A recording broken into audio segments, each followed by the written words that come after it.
Have a good trip, Mrs. Medlock. I've had worse. Fetch Miss Mary's trunk and use the back stairs. I'll tiptoe all the way. I wouldn't want to wake the dead.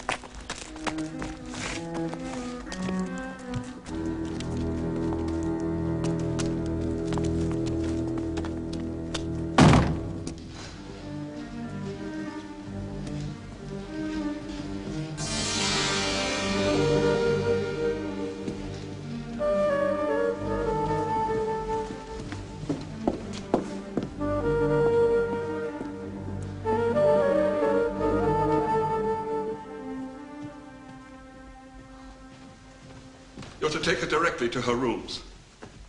He doesn't want to see her, and he'll be leaving for London in the morning. As long as I know what's expected of me, Mr. Pitcher. What is expected, Mrs. Medlock, is that you make certain that Mr. Archibald is not disturbed, and that he doesn't see what he doesn't want to see. Well, there's a revelation. Come on.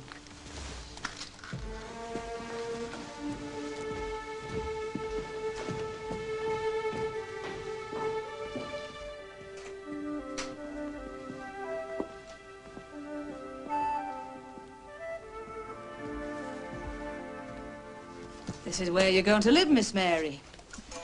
This is your bedroom. And your sitting room's just through there.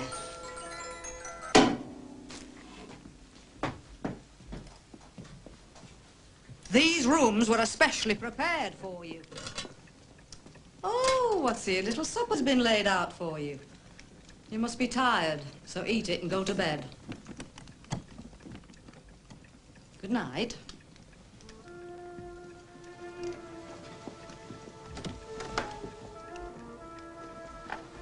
You can go anywhere you like in this wing of the house, but you're not to go poking around anywhere else. Mr. Archibald won't have it, and neither will I. Is that understood?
Morning, Mr. Wheelstaff. Morning, Dickon.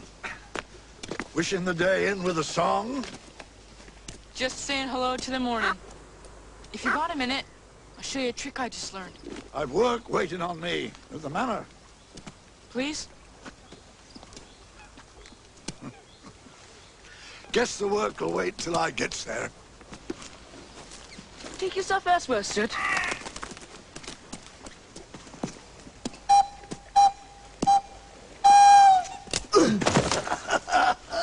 Good trick, especially the last part. I'm off. See you around, Dickon. See you about, Mr. Wheelstaff.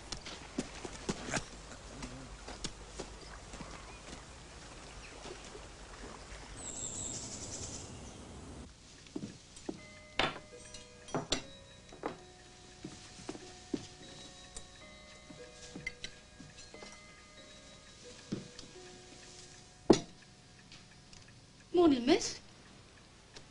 Who are you? Martha. Martha Selby. Are you going to be my servant? I'm to do a bit of cleaning up here and a bit of waiting on you. Though judging by your size, you won't need much waiting on, will you? Of course I'll need to be waited on. Someone has to dress me. Can you not dress yourself? Of course I can. But in India, my ayah dressed me. Well, you're in Yorkshire now, and children dress themselves as soon as they're out of nappies. You'll find some lovely new garments in the cupboard, warm ones, bought by Mrs. Medlock on Mr. Archibald's orders. I thought he troubled himself with no one. He don't. It was Mrs. Medlock who told him you'd not have proper clothing for the cold since you're coming from India. And it was she who had these rooms fixed up all pretty for you.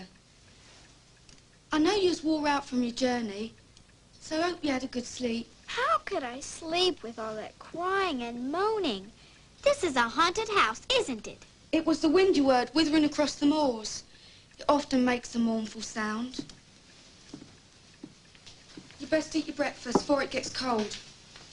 I don't like English food. I've 9 little brothers and sisters who eat the table clean in a minute. 9 brothers and sisters? Yeah. No doubt there'd be more if me dad hadn't died in his prime. Feeding that bruised heart of me mother, but Dickon's a help. Who's Dickon? He's one of our gaggle of children. He leaves what food there is for the others, and he feeds himself out on the moors. He says the wild goats give him their milk, and there's lovely greens and berries all his for the taking. He sounds peculiar. He's a rare boy, Dickon. He talks to the animals, and they talk back. That's the silliest thing I've ever heard. And when he plays his panpipe, wild animals stop and listen. Animals can't talk and they don't listen to music. I told you Dickon was a rare boy. I didn't dismiss you. You'll be making your own bed up then? You have my permission to go on with your work. Queen couldn't have said it better herself. I have nothing to do. There's plenty of gardens you can go and play in, except for the one that's locked. How can a garden be locked? It can if there's a high wall round it. You better dress up warm if you're going out. March can be a cruel month in Yorkshire.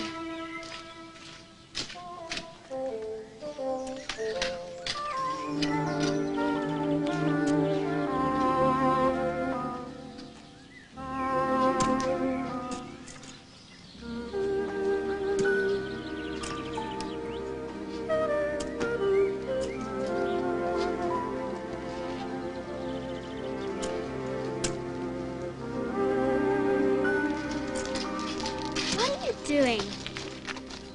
You got eyes? I'm turning the earth for planting vegetables when the spring comes. It doesn't surprise me you're rude. All the servants here seem to be rude.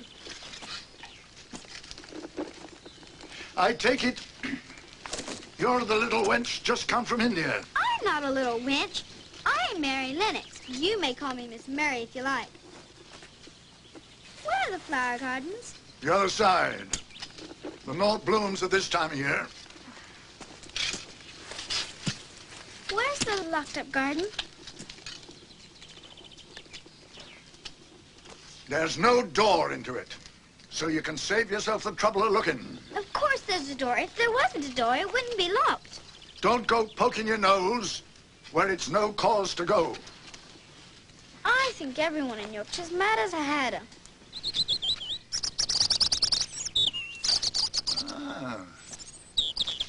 You cheeky little beggar. As you started courting this early in the season. That's a Jew. Considered himself my friend. I never had any friends. Then we're a good deal alike. Neither of us good looking and each of us as sour as we look.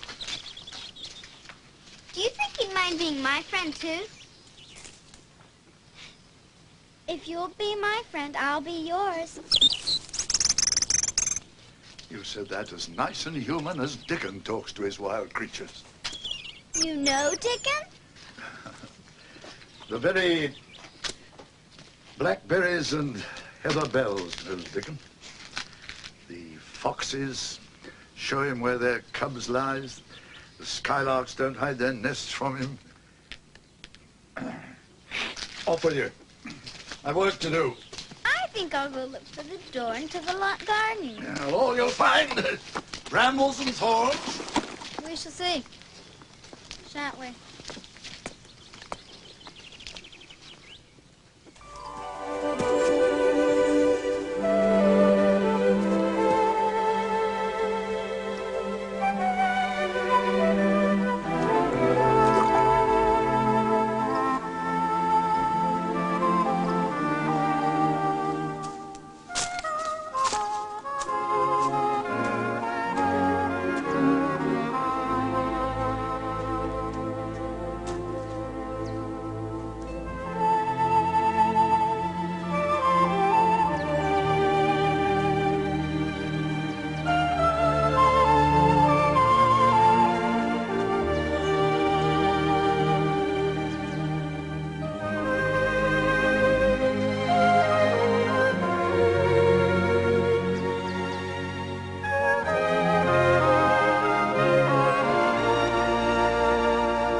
You're Dickon, aren't you?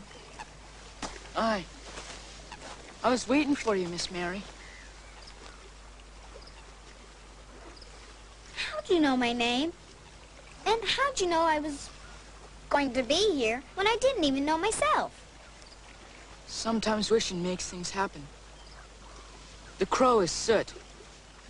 The fox is Captain. The lamb is Lady. The squirrel is Nut. And the rabbits just happen to be passing. Those are strange names for animals. It's what they asked to be called. Animals and birds can't talk. There's ways of talking that don't take words. I've gathered some wild mustard seeds for Ben Witherstaff. So if you don't mind company, I'll walk back to the manor with you. You're sad and lonely now, but in time, you'll find happiness in Misselthwaite Manor. No. I shall never be happy there. And I don't want your company nor anyone else's.